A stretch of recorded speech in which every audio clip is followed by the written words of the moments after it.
Hey, looks like we are live. So I'm just going on your profile to Yes, see. Yeah. So I couldn't see it at all while that thing that's was all playing. right. That's Okay. all right. So we are streaming live on Facebook, we are streaming live on YouTube, and we are streaming live on LinkedIn.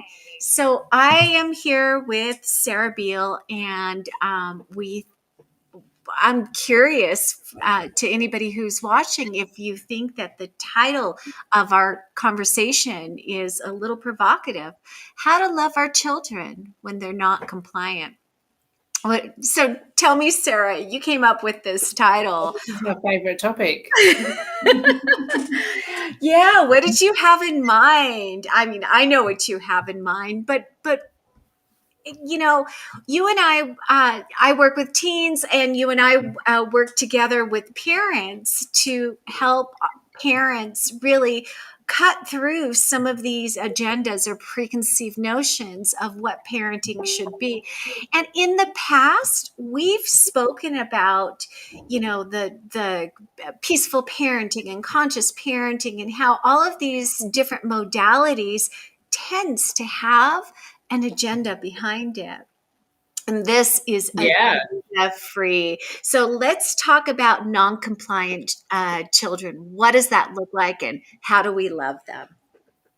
Well, it looks like children who know their own minds and don't always, or often, in fact, not only agree with us, but have their own ideas about how they want to live. And often, because they don't have the programming that we've been sitting with for as long as we've been alive, um, is outside of any kind of constraints of society. They don't care what people think.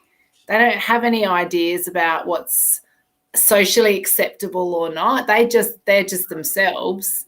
And that can be not only messy and awkward, but inconvenient for parents.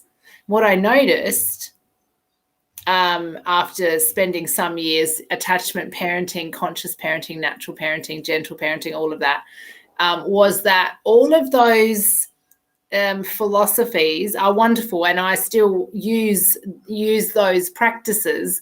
But there is often, when we're really, really honest, an agenda behind them, and the agenda is that we do these things that are gentle and loving and kind in order to get our kids to still do what we want them to do. Right. And because my children have no interest in pleasing me, they don't tend to do what I want them to do necessarily. Like sometimes they do, and we have lots of conversations about it, but not necessarily. That's not their goal. Their goal is not to please me or, in fact, anyone else. And Yeah. what interests me, because this has been my journey too, and we've talked about this a lot, is how do people navigate loving their children even when they feel unlovable? And in fact, can we turn that around so that actually they feel lovable and we feel capable of loving them all of the time, even when even when they're doing stuff that is hard for us or triggering or inconvenient? Absolutely. It is not our children's job to please us. It is not our children's job to make our lives easier. Our children's job is to be children. And that's it, simple and pure. So, yeah, good point. It was a long point. Sometimes when I get to the end of a point, I've forgotten what the original point was. Oh, this is a very narrow view. Sorry, we're trying a new app Platform. today. Yeah, it's good. I like it. Yeah. So, I think it's really important, especially with parents right now. This is after 2020, 2021. We are in a time of change. The world around us looks very, very different. And families have had to sort of navigate what it looks like living in a different world. And a lot of that means that families are living together and spending more time together. And for those parents that have shall we call them spirited children, children who are fully embodied in their childhood. It can look to a parent who is now home 24/7 with their child to be something that they're not comfortable with. What would you say to a parent who is, you know, for the first time looking at their children through a different lens? Well, I would say it's a gift, even though it feels really hard to see that initially. And I think I'm talking to a lot of parents at the moment, particularly in the UK, who are bringing their children out of school this year for the first time. And some of them perhaps started that journey last year when schools were closed and they started doing school at home. Lots of people here navigated like forced kind of learning based on what the schools were telling them they needed to do, trying to get kids to sit down, trying to get them to log on to Zoom and do their classes, and having to report in daily and doing schoolwork online, which was really hard. Some families realized really quickly that that wasn't working for them. Many families persevered, but pretty much all of the families I've spoken to who want to pursue home education and alternative education longer term have seen the benefits of having their kids home and realize that they can offer them so much more than the school system. But navigating having their kids home with them all the time and having their kids voice their own thoughts and feelings when they've previously been able to kind of hand them over to the school system is a really new thing. And it can feel hard because we really are programmed to believe that our children should do what we tell them to do. And the practicalities of having children in school are such that there are so many less hours in the day that you actually have to live that. So, the momentum of getting kids to school in the morning, like you get up, you get everything packed, you're out the door. There's hardly time to argue about, where their socks are. You just have to kind of get it done. But when they're not having to do that and you've got them with you all day long, and the kids know, like kids are really bloody smart. They know, we're not at school. I don't have a teacher here. I don't have to do anything in particular at a certain time. Right. Is my mum or my dad telling me the truth when they're telling me I have to sit down and do bookwork or whatever it is that the parents feel like they have to do? And there are a lot of kids calling their parents out, maybe not really blatantly or explicitly, but in their behavior. Those like the pushing of boundaries, which is really a kid going, no, I don't agree with you. Maybe they don't know how to do it. And so it comes across as just like pushing limits, but it's the child like asserting their own like self-authority, isn't it? Yeah. And you said something really interesting. You said that, children are supposed to do what the parents say. Like that is the That's underlying. what we're told. That's what we believe. That's our story. That is the story. Yeah. That's the cultural story. Mm. Yesterday, I just read a quote. Oh God, construction's starting to get it. I just read a quote. It is a quote by Chester Pierce, written in 1975, where he first started looking at the concept of childism, and I love it. He says, "What is childism? How can we as parents recognize it and do something different to affect change? Childism is the automatic presumption of superiority of any adult over any child."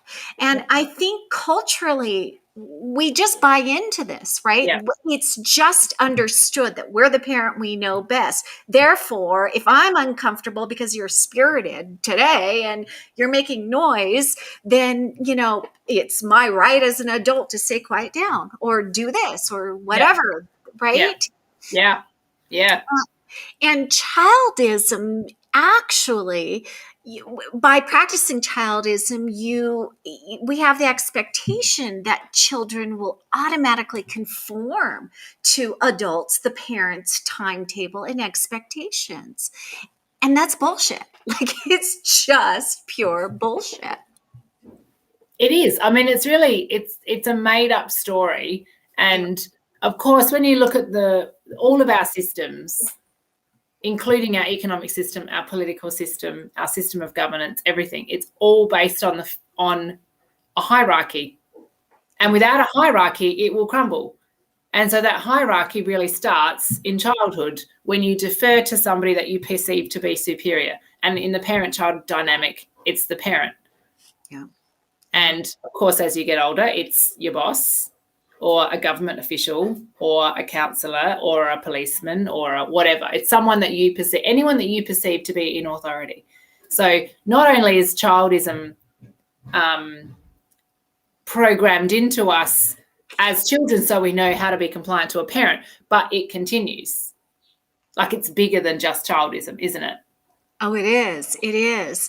And when we talk about deschooling, you and I have run a course on deschooling. We have conversations about deschooling quite often. It's not just about the school. It is about sort of adhering to systems in general, systems where we give up our authority, or we bow down to authority and give up our sovereignty in essence to these sorts of systems. And by virtue of just acquiescing to this kind of authority, we expect our children to live by the timetables, the expectations that we have, to adhere to whatever our whims are because we're the grown up. Have you ever said that? Because I'm the grown up. Because I'm the parent. Because I'm the parent. So when, I don't know, I mean, my kids might correct me. I don't think I've said that, but still, there are times where I imply it. We talk a lot, don't we? And with our parents, and when we're doing these conversations about all of those little sneaky, subtle, tricky, we think we're being tricky, ways that parents coerce children.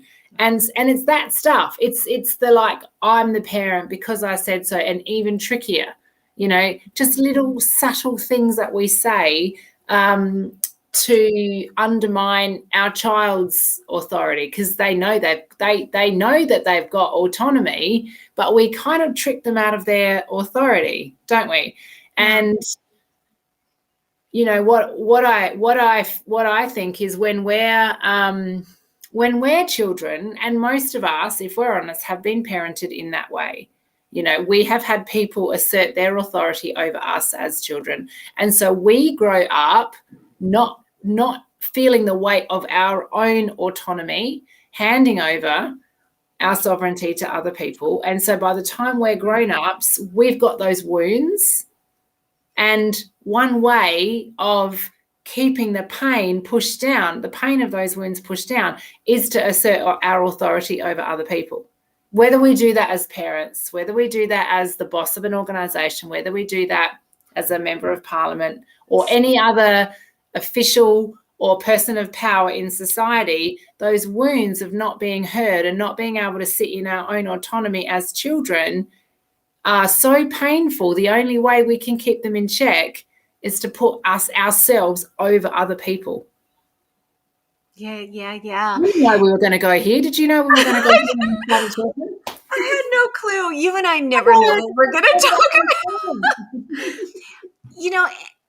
It's interesting, though. We tend to gravitate towards very similar topics most of the time because we're so in alignment.